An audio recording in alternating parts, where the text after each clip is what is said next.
Bonjour à tous, c'est Pascaline. Je vous fais une vidéo dans le cadre du défi des 30 jours que nous n'avons toujours pas fini, mais on va y arriver. Moi, j'y crois. Donc, écoutez, je vais aujourd'hui, J27, je crois, vous parler des accords Toltec que moi j'ai pratiqué il y a presque 10 ans. C'est un des premiers bouquins de développement personnel que j'ai trouvé. Donc, voilà, aujourd'hui, accord Toltec, mais les bases. Et les bases, en fait, c'est presque plus complexe euh, que les accords en eux-mêmes à pratiquer régulièrement. Et pour ça, je vais vous parler d'un bouquin qui m'a aidé à faire ce petit récap. Alors, ce bouquin, c'est Mieux vivre avec les accords Toltec. Bon, bien sûr, vous le voyez à l'envers. C'est Patrice Ra qui l'a écrit. Et en fait, c'est un super bouquin sur... ça explique les accords Toltec. Et ça explique comment les utiliser au quotidien. Et donc, du coup, c'est chouette parce que ça donne vraiment la base et ça donne un joli résumé de ce que sont les accords Toltec. Donc, ce qui est bien aussi, si vous voulez, c'est d'aller les écouter. C'est un livre audio, les accords Toltec, sur YouTube, donc vous pouvez l'écouter. C'est assez intéressant. Sinon, vous pouvez le lire, c'est pas un bouquin qui est très très gros, mais si vous voulez avoir y accès rapidement, vous pouvez l'avoir sur YouTube. Donc, si vous faites partie du défi, vous avez dû voir il y a quelques jours sur Facebook, sur le groupe du défi, je vous ai mis directement le mind map qui a dû vous faire peur, je pense, parce qu'il est très conséquent et parce que moi, il m'a fait peur en fait quand j'ai construit le truc. Je me suis dit non mais il y a trop de trucs à dire, je vais jamais y arriver. Donc, je vais essayer d'être assez simple, de pas trop rentrer dans les détails, même si j'ai l'impression que chaque chose mérite un peu que ce soit détaillé. Donc moi j'ai le mind map devant les yeux. J'ai commencé par vouloir vous présenter Don Miguel Ruiz, l'auteur des 4 accords Toltec. Donc c'est un homme qui a une double culture. Il est à la fois mexicain et occidental parce qu'il a fait des études de médecine. Euh, et donc du coup, il a cette culture, cette double culture occidentale et en même temps mexicaine. Donc il est auteur de plusieurs livres, dont Les Accords Toltec, dont La Maîtrise de l'amour, je crois aussi. Il est médecin, donc par sa formation, et il est Nagual. En fait, Nagual, c'est issu de cette culture Toltec où Nagual veut dire euh, voir ou percevoir ce qui est invisible. Cet auteur, Don Miguel Ruiz, a eu une expérience de mort imminente, ce qu'on appelle les NDE, et donc il relate son récit dans un bouquin qui s'appelle L'art de vivre et de mourir des Toltecs, qu'il a écrit en 2015, où il décrit précisément ce qui lui est arrivé, ce qu'il a vu, ce qu'il a ressenti. Donc voilà, et donc du coup il a la double casquette de à la fois scientifique par ses études de médecine et à la fois de sorcier parce que du coup il a compris des choses et de sa culture, il en ressort des choses où il arrive à se soigner lui-même par des choses qui sont invisibles. Les concepts de Miguel Ruiz, ils sont conséquents. Vous avez vu, il y a bonheur, malheur, acceptation, rejet, la croyance, la foi, la vérité, le mensonge, l'amour, la peur. Donc en fait, c'est des concepts dont il nous parle pour qu'on puisse ensuite comprendre euh, ces 4 accords Toltec. Parce que du coup, les 4 accords Toltec sont tellement condensés et ils résument tellement en fait des accords à passer avec soi-même que du coup, derrière, il y a toute une foule de concepts qui sont intéressants du moins à comprendre. Donc je vais mettre mon petit bouquin si j'ai un doute, mais en tout cas, parce que moi aussi finalement je les redécouvre en même temps que vous. Le bonheur et le malheur, en fait, Don Miguel Ruiz dit que on a tous le droit au bonheur et que c'est même un devoir d'y accéder et qu'on le mérite tous, mais parfois que les accords qu'on passe avec nous-mêmes, en fait, ne nous permettent pas de vivre heureux. Ça va avec le reste en même temps. C'est qu'on se conforme à une certaine façon d'être et de vivre et d'être avec les autres pour plaire aux autres parce qu'on a besoin des autres. Et parfois, ça va à l'encontre de notre bonheur, en fait. Et finalement, ça correspond en fait à mon activité où je viens voir des gens qui fonctionnent d'une certaine façon depuis des années et qui pensent eh ben, que leur bonheur euh, est inaccessible parce qu'ils ont mis en place des accords avec eux-mêmes qui ne les mènent absolument pas au bonheur, mais plutôt à leur malheur. Et je crois que Don Miguel Ruiz dit aussi que voilà que l'état normal en Occident ressemble plus à un vrai malheur masqué par de belles images publicitaires, de consommation, de possession ou de réussite. Donc je vous fais pas un dessin, on a compris. On est un peu étouffé sous notre société de consommation, société du faire, de l'avoir, au détriment du bonheur qui est dans l'être. Ensuite, le concept d'acceptation et de rejet, c'est un concept qui pour lui aussi provient de l'enfance et des successions de rejets de la part des parents, de la part des amis, de la part de toutes les personnes qui gravitent autour de nous pendant l'enfance et qui sont dans le rejet d'une certaine partie de nous-mêmes qu'on va refouler pour être plus accepté ou être plus acceptable ou être plus aimable. Pour faire plaisir à l'autre, pour être accepté par l'autre, mais au final, c'est soi-même qu'on rejette et c'est soi-même qu'on nie. Et donc c'est encore un blocage pour accéder à, à sa propre acceptation et du coup à son bonheur. La croyance, la foi, donc en fait la foi c'est une croyance qui n'a pas besoin d'être prouvée. Et c'est pareil, la foi et la croyance, elles sont installées depuis très très longtemps par des expériences répétitives. Et ce qui est intéressant dans ces concepts-là, c'est les remettre en question et se dire est-ce que ma croyance me rend heureux? Est-ce que je dois vraiment continuer à l'utiliser, cette croyance, si elle ne me rend pas heureux? Donc ça, c'est intéressant. Ça fait partie des accords Toltec parce que finalement, ça permet de se dire est-ce que je suis capable de remettre en cause des choses qui m'ont fondé, qui m'ont construit pour accéder à mon bonheur, ou est-ce que je préfère rester dans ma zone de confort et rester accroché à mes croyances, même si elles ne me rendent pas heureux. La vérité et le mensonge. La vérité et le mensonge, c'est le fait que on projette vers l'extérieur en fait le fait que nous ne sommes pas heureux, nous ne sommes pas. C'est de la faute de l'autre si on n'y arrive pas, c'est de la faute de l'autre si on n'est pas heureux, parce que comme si les gens mettaient des blocages sur notre route. Et en fait, au fur et à mesure de prise de conscience, on se rend compte que on est les seuls responsables en fait de ce qui nous arrive et que finalement on se ment à nous-mêmes. On se ment à nous-mêmes pour enjoliver les choses, pour mieux s'accepter justement, pour faire semblant que tout va bien et en fait tout ne va pas bien. Donc la vérité c'est un peu la lumière, le mensonge c'est un peu l'ombre et le job on va dire pour arriver vers le bonheur c'est de pouvoir orienter la lumière vers l'obscurité et puis se voir tel que l'on est et se voir se mentir à soi-même euh, parce qu'on en a besoin et parce que on n'est plus sur notre propre route, on est sur la route des autres et on s'observe pas suffisamment. Ouais, je sais pas si j'ai été claire, mais on pourra en reparler plus tard.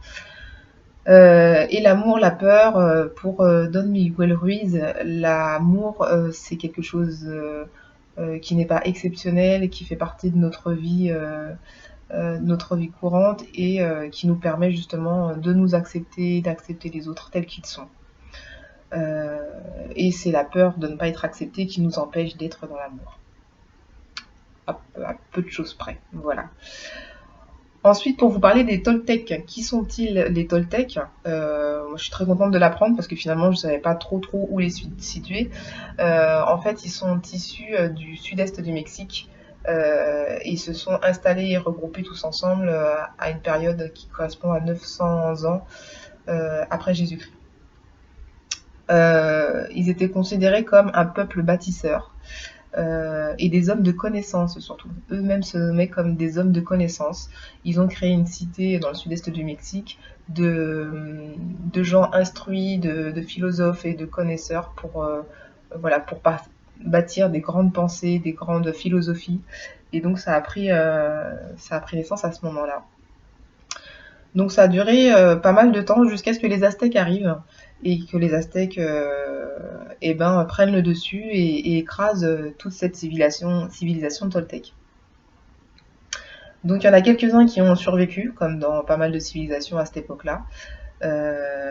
Et puis ensuite, ils sont devenus un peu une caste secrète où ils se sont pas trop montrés de peur d'être exterminés aussi. Et donc Don Miguel Ruiz est issu de cette culture toltèque. Donc il a un peu revisité en fait les accords, il les a simplifiés pour être compris par le monde occidental. Il les a fait un petit peu à sa sauce et je vais vous lire juste un petit passage de l'introduction du bouquin de Patrice Ra. Don Miguel Ruiz n'a jamais prétendu avoir créé un système ou une école. Il a traduit et adapté les concepts clés, ou du moins certains, de la Toltequilla. On en parlera plus tard. Il les a surtout dépoussiérés et rajeunis afin de les rendre universels et compréhensibles par tous. Tel est sans doute son coup de génie. Examinons quels sont ces concepts. Pour la commodité de l'exposé, nous les avons classés en 3 catégories. Donc ça, peu importe, moi je vais continuer à vous les expliquer. Donc en fait, il n'a rien inventé, il les a juste dépoussiérés, simplifiés pour qu'on puisse les comprendre. Voilà. Les concepts Toltec, donc ils sont très nombreux. Je ne sais pas si je vais tous vous les décrire, parce que ça va être très très long. Il y a le parasite, l'ego, le livre de la loi, le juge, la victime, l'attention seconde, la domestication de la liberté, le rêve et le rêve de la planète. Ça, c'est des concepts qui sont que vous pouvez retrouver rapidement en écoutant la lecture sur YouTube du livre, les 4 accords Toltec. C'est des concepts, il y a le mythoté aussi, très important. C'est des concepts qui expliquent dans quel brouillard on est. Le mythoté, c'est ça, c'est un espèce de brouillard dans lequel on n'arrive pas à voir ce qui se passe autour de nous, on n'arrive pas à voir la réalité, et on n'arrive pas non plus à voir qui nous sommes vraiment. C'est comme si on était enfermés chacun dans notre brouillard et que ça nous empêchait de vivre heureux et d'éclairer les parties de nous-mêmes qui ont besoin d'être éclairées. Le parasite et l'ego, le parasite c'est la partie de nous-mêmes qui se juge parfaite et parfaite ou imparfaite et qui ne voit pas au fond quelle lumière on a. C'est à peu près le même système. Le juge, la victime, c'est que c'est pareil, on s'auto-flagelle, on est à la fois juge et victime à certains moments donnés, et ça nous empêche de nous élever, en tout cas de prendre ces deux positions-là, et de s'accepter. Donc on en revient au concept de Ruiz, acceptation et rejet. La domestication et la liberté, c'est des concepts de notre monde actuel en tout cas, où on se domestique nous-mêmes. Dès qu'on est, nos parents nous mettent déjà pas dans des cases, mais dans des chemins à ne pas dépasser, à ne pas, faut pas s'enflammer. En gros, il faut être indépendant, il faut avoir son appartement, il faut avoir un travail, il faut avoir de l'argent. Donc on est déjà domestiqué. On est domestiqué aussi avec la télévision, les médias, qui nous donnent une image de qui on doit être et de comment on doit se comporter. Et comment on doit se comporter pour être quelqu'un de bien, malheureusement. Donc on est domestiqué et ça va à l'encontre de notre liberté personnelle. Et le rêve de la planète, c'est un peu... donc le rêve, c'est le rêve individuel. On a tous un rêve, mais un rêve qui est déjà dicté par la domestication collective. Donc des rêves souvent matériels, des rêves, je voudrais une voiture, je voudrais avoir un super job, je voudrais avoir un conjoint fidèle à mes côtés. Donc ça, c'est les rêves individuels. Et tous les rêves individuels collés les uns aux autres, ça nous donne le rêve de la planète. Et le rêve de la planète, c'est pareil, c'est un rêve qui aujourd'hui tourne plus autour du profit et de l'avoir et du faire, et qui nous empêche de voir qui nous sommes nous et quel est notre rêve individuel, mais au-delà au-delà du rêve collectif, au-delà du rêve du faire et de l'avoir, et de la liquidité, j'ai envie de dire, et au-delà du mythoté en fait, au-delà de je suis enfermée dans ma bulle et j'avance aveuglement vers le rêve collectif de la planète. Ensuite, la Toltequia, la philosophie toltèque, c'est philosophie ou culture toltèque, c'est ce qui a été développé donc par les Toltèques 900 ans après Jésus-Christ. Ça va entre l'animisme et le chamanisme. L'animisme, c'est la philosophie comme quoi tout est animé, que ce soit les animaux, les êtres humains, les insectes, mais aussi toute forme de vie comme les minéraux, les plantes, les objets, tout est animé, tout est énergie. Comme on dit en humaniste, tout est information. Voilà. Et le chamanisme, qui est un courant qui est centré autour du chaman, le chaman qui lui met en relation qui voit tout ce qui est animé, tout ce qui est visible et non visible, et tout ce qui permet de soigner ou de revenir à qui nous sommes vraiment. Voilà. Et puis, je vous parle aussi dans la Toltequia du tonal et du nagual. Donc, le tonal, c'est tout ce qui est visible, et le nagual, tout ce qui est invisible, imperceptible. Les concepts solutions. Alors, les concepts solutions, c'est ce qui a permis de faire les 4 accords toltèques. Et en tout cas de les constituer avec des valeurs, on va dire. Acceptation et pardon, c'est s'accepter soi-même en tant qu'être unique et en même temps de faire partie du tout. Le pardon, c'est un peu comme en humaniste, c'est pas le pardon comme on l'entend dans je t'excuse, j'absous tes péchés, c'est le pardon, je prends ma responsabilité. Donc d'ailleurs, c'est un autre concept de solution.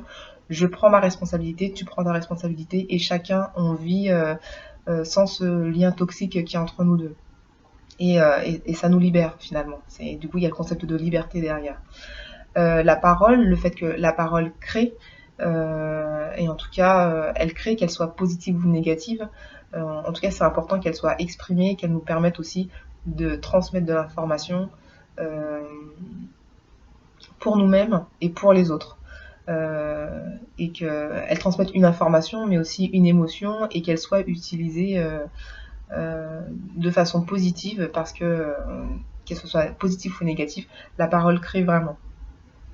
Donc la responsabilité, c'est-à-dire prendre sa propre responsabilité pour soi, pour les autres, mais d'abord pour soi, c'est-à-dire si on veut accéder au bonheur, il faut accepter que la vérité et le mensonge, qu'on se ment à soi-même, qu'on se rejette soi-même, qu'on a des croyances qui sont pas vers notre bonheur, et donc prendre la responsabilité de se regarder soi-même et d'accepter tout ça pour accepter de changer. Le changement, c'est pas inné, l'inconscient, il a absolument pas envie de changer, donc accepter le changement et le mettre en route, c'est prendre ses responsabilités. Et donc ça découle naturellement sur action et pratique. Faut se mettre à l'action, parce que sinon, si on se met pas à l'action, il se passe rien du tout. Et il faut pratiquer, c'est-à-dire il faut faire.